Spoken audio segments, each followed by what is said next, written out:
पुरस्कार नहीं मिला है। और ये जो नगर परिषद के जो कार्मिक थे 2 जन 1 जन यहाँ 6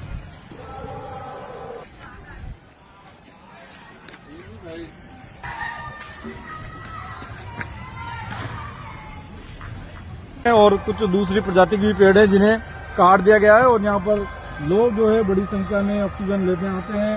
रविवार सुबह या पार्क में जो मॉर्निंग वॉक पे घूमने आने वाले हैं, जिनमें व्यापार महासंघ के अध्यक्ष योगेश जी कुंद्रा भी थे, पार्षद परमानंद सोनी भी थे, इन्होंने मुझे बताया कि यह विवेकानंद पार्क में हरे भरे लगभग 10-12 पेड़ काटे गए हैं और उन पेड़ों का कोई नामो निशान नहीं है, न कोई उनका अवशेष बचा है, यहाँ केवल ठूंठ है।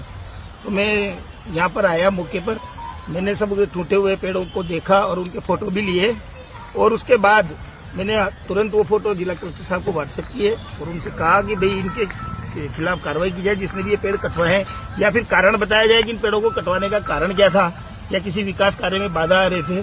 तो कलेक्टर साहब ने कहा मैं दिखवाता हूँ। उसके बाद आज 2 दिन हो गए। उसके बाद मैंने आज फिर कलेक्टर साहब से बात की इस मामले में। तो कलेक्टर साहब ने कहा मैंने जांच के लिए कार्यवाहक आयुक्त तहसीलदार जी को भेजा था, उनकी रिपोर्ट मुझे अभी नहीं मिली है, उनकी रिपोर्ट आते ही मैं आपको बताता हूँ। तो हमारे योगेश जी कुंद्रा जो व्यापार महासंघ के अध्यक्ष है, उन्होंने नगर परिषद के अधिकारियों से भी पूछा कि भाई ये पेड़ किसकी सहमति से कटे या किसके आदेश से कटे, किस कारण से कटे। तो किसी ने भी इसके बारे में जानकारी होने से मना कर दिया। और जब कार्यवाहक आयुक्त मौका देखने आए तो उसके जस्ट पहले इन सूखे हुए ठूंठों को मिट्टी से और गोबर से ढांक दिया गया। तो इससे हम बहुत नाराज हैं, क्योंकि एक तरफ हरियाणा राजस्थान के तहत हम पर्यावरण संदेश का संदेश दे रहे हैं लोगों को, एक पेड़ माँ के नाम लगा के, और पूरे हरियाणा राजस्थान अभियान को सफल बनाने में लगे हुए हैं। और दूसरी तरफ जो इतने साल पुराने विशाल वटवृक्ष हैं उनको बिना किसी कारण बताया गया है। और एक नगर परिषद के अधिकारी ने कहा कि इसकी लकड़ियां हमने शमशान घाट की ताल पर भेज दी है। तो मैंने व्यापार महासंघ के अध्यक्ष जी से कहा, तो उन्होंने वहाँ धर्मादाय संस्था के अध्यक्ष से पूछा, क्योंकि ताल का संचालन वो धर्मादाय संस्था करती है। तो उन्होंने कहा, उनसे पूछा कि भाई आपके यहाँ लकड़ियां पहुंची है क्या। तो उन्होंने साफ मना कर दिया कि मेरे पास एक डाल भी नहीं पहुंची। तो आखिर ये लकड़ियां कहाँ गई? कई लकड़ियों की तस्करी के कारण ही अगर ये पेड़ काटे गए हैं, तो जो भी इसके लिए दोषी है, जो भी दोषी अधिकारी है, उसके खिलाफ कार्रवाई होना चाहिए। तो दोषियों की जीवित पेड़ हुआ करते हैं, इनसे हमें ऑक्सीजन मिलती है, ये जीवित है।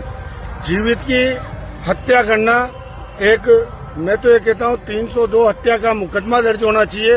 जो भी जिसने भी ये कृत्य किया है उसके ऊपर हत्या का मुकदमा दर्ज होना चाहिए। ये हमें काटे हैं उनको सजा मिलनी चाहिए, ताकि भविष्य में वो इस तरीके का कोई दोबारा कार्य नहीं कर सके।